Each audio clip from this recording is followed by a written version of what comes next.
Hello, I'm Brett, Senior Technician. This is take 4227 of this particular section.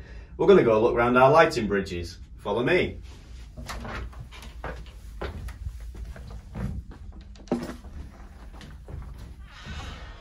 So we come to our gel area first, where all the gel is kept in rows in specific sections depending on number. Each gel has got its own name and number. So primary red is 106. Another example, primary green would be 139. And these are all kept relatively tidy when we can, so we can find them easier. James just fell down a hole. The cut ones are stored in these drawers and go up in order.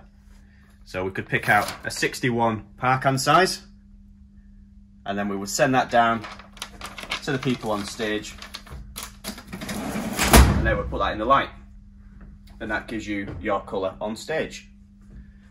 So follow me around. This is where we cut gel, and these are our templates, so we know we're getting the right size for each light. And if we keep going around,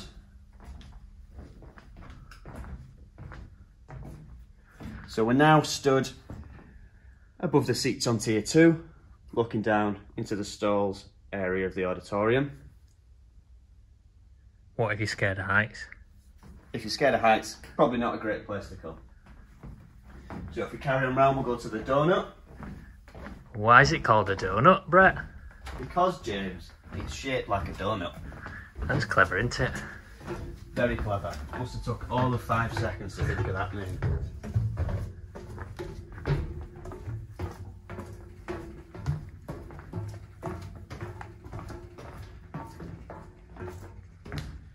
So, now we're on the donut.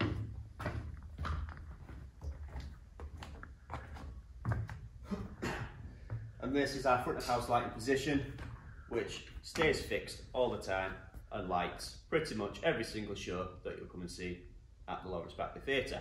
What's front of house lighting? Front of house lighting provides the main face wash to the stage, so you can see who is on stage, usually in 2 colours. A warm and a cold, for example, but that all depends on what the designer wants. Above, we've got some more lights which can be moved around but usually stay here. We mainly use these for specials, as it's known, so that'd be a specific spot on stage that we want to highlight during the show. So what we use the donut for as well, I know Brett's talked about front of house lighting. We might rig lots of different lighting here for if we go into different formats. So you might remember from episode 1, we talked about all the different seating formats that we make with our lifts. So here we're above that section. So you can see here by my excellent finger work, these first 2 rows would be our pit lift. This centre section would be our thrust lift, and the sides create the 2 infills on both sides. So that could actually be all staging area, and we'd rig lots of lights up here to cover that. Onwards, Brett.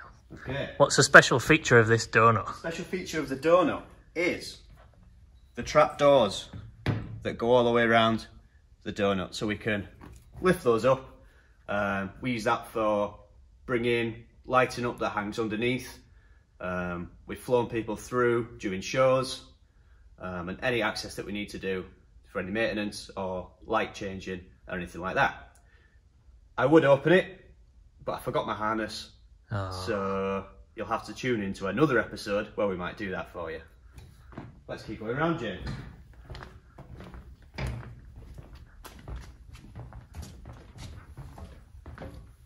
Ooh, what are them? A few of you might know, a few of you might recognise these legs. We've not cut Robin in half. This is how he flew across stage at the start of Panto this year.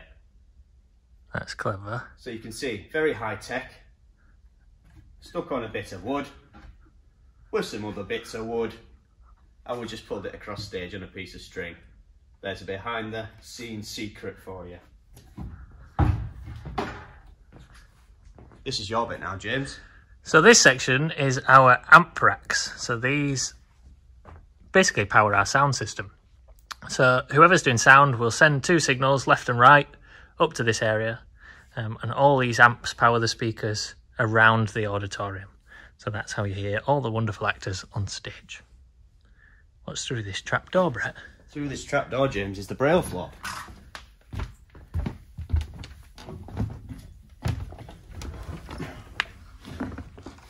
So this very messy area, bit chaotic, is where we do what's known as plugging up.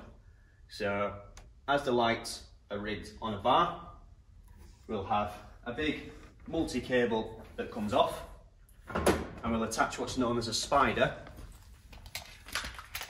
to the end of that, which has got 6 plugs on, and then each plug gets assigned to a circuit. So for example, 141, we know that's connected to dimmer 141, and we can control that to make the light come on or off.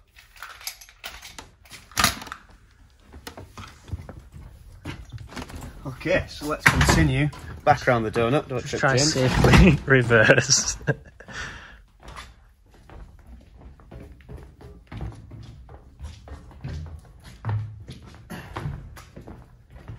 So we're going back round the donut now. We'll head to one of my favourite places, which is going to be the fly floor, which we'll discuss in episode number 4.